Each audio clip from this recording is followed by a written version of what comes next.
করি, এটা সত্যি, এবং পঞ্চগড়ের কথা আমরা আমাদের জায়গা থেকে বলেছিও। হয়তো সবকিছু আমি আমার জায়গা থেকে এভাবেও হয়তো বলা যায় না,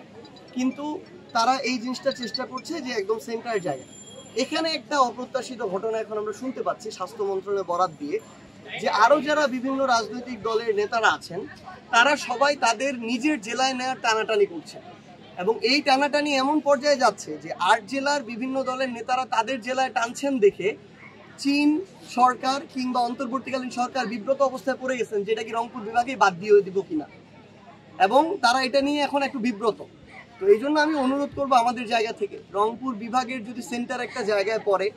আমার যেখানে রংপুর বিভাগেই নাই তার চেয়ে আমার যদি 50-100 কিলোমিটার বা 1-2 ঘন্টা দূরত্বে পড়ে, এটা তো মন্দের হাজার গুণ ভালো, কারণ আমি এই ট্রিটমেন্ট তো ঢাকা ছাড়া কোথায় পাবো না। তো এই জন্য আমি অনুরোধ করব রংপুর বিভাগের আপনারা যারা আছেন বিভিন্ন রাজনৈতিক দলের, আপনারা এই কামড়াকামড়িয়ার নিজের জেলায় টানাটানি করা বাদ দিয়ে বরং আমরা অন্তর্বর্তীকালীন সরকার এবং চায়না সরকারকে আমরা যদি এটা ছেড়ে দিই, তারা রংপুর বিভাগের যেই জায়গাটাকে ভালো মনে করবো ওইখানে যদি এটা হয় দিন শেষে লাভ, কিন্তু আমাদের এই টানাটানির জন্য যদি এটা রংপুর বিভাগেই না হয় অন্যখানে চলে যায়, আমরা সবাই ক্ষতিগ্রস্ত হব। একটা রাজনৈতিক দলের একজন প্রতিনিধি হিসাবে নয়, বরং আমি মনে করি যে বাংলাদেশের বা পঞ্চগড়ের একজন সচেতন নাগরিক হিসেবে এই ধরনের ঘটনা, যেটাকে আমরা না বলতে পারছি গুম, না বলতে পারছি হত্যা, যেহেতু আমাদের কাছে কোনো এভিডেন্স নেই, আমরা অবশ্যই আমাদের জাতীয় নাগরিক পার্টি এনসিপির পক্ষ থেকে আমরা আজকেই জেলা প্রশাসন এবং জেলা পুলিশের সাথে এই বিষয়ে যোগাযোগ করব, যেন দ্রুততম সময়ের মধ্যে তারা এটার এভিডেন্স বের করে এটার অ্যাকচুয়াল ঘটনাটাকে এটা আমাদের সামনে তুলে ধরে, এটার সাথে সংশ্লিষ্ট যেই থাক এটার জন্য অবশ্যই তাদের বিরুদ্ধে কঠোরতম ব্যবস্থা নেওয়া হয়। এবং আমাদের যে আলামিন ভাইয়ের কথা বলা হচ্ছে, যেহেতু তার সম্পর্কেও কোনো ধারণা নেই, তো সবার আগে তার যে খোঁজ সেটা বের করতে হবে। স্বাভাবিকভাবে যেটা মিডিয়ায় আসে একটু ভাইরাল হয়ে যায়, সেটা নিয়ে প্রশাসন তৎপর হয়, কিন্তু যেহেতু আমাদের পঞ্চগড় জেলা একদম উত্তরের একটা জেলা, এই জায়গাটা হয়তো মেইন স্ট্রিমভাবে ওইভাবে মিডিয়া আসেনি দেখে এই জিনিসটা সেভাবে তৎপরতা আমরা দেখিনি। আমরা আজকে আমাদের জায়গা থেকে যোগাযোগ করব, এটা সত্যি, কিন্তু অন্য অংশরাও তো বিভিন্ন দলের এখানে তাদের মার্কা হিসেবে আছে। আবার আপনারা যদি দেখেন যে অনেকে বলার চেষ্টা করছে এটা তো জাতীয় ফুল, কিন্তু জাতীয় ফলও মার্কা আছে। তো আমরা সকল আইনগত বিবেচনা শেষ করেই আমরা ওটা চেয়েছি।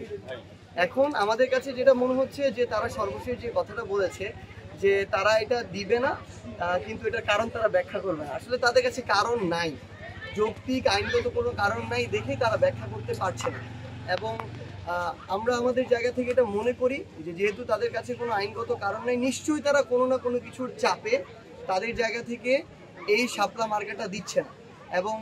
এই অভ্যুত্থান পরবর্তী বাংলাদেশে নির্বাচন কমিশনের মতো একটা স্বাধীন প্রতিষ্ঠান যদি চাপের কাছে একটা মার্কা দেওয়া নিয়ে পরাজিত হয়, তাহলে নির্বাচনে তাদের কাছে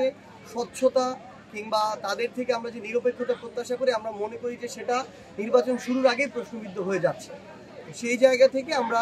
আহ্বান করব, এবং আমরা নতুন করে আমাদের জায়গা থেকে আবেদন করেছি। আবার তারা বললো যে তারা এই মার্কেটটা তাদের লিস্টে নেই, তো এটা লিস্টে ইনক্লুড করার দায়িত্ব তো তাদের। আমরা আজকে থেকে কয়েক মাস আগে এই নিবন্ধনের আবেদন করেছি, তখনই তারা ইনক্লুড করতো, তারপর আমরা নতুন করে ইনক্লুড করার আবেদন দিয়েছি। আমরা মনে করি যে তারা তাদের যে প্রতিষ্ঠানের স্বাধীনতা এবং তাদের প্রতিষ্ঠানের যে পেশাদারিত্ব, এটার পরিচয় দিবে।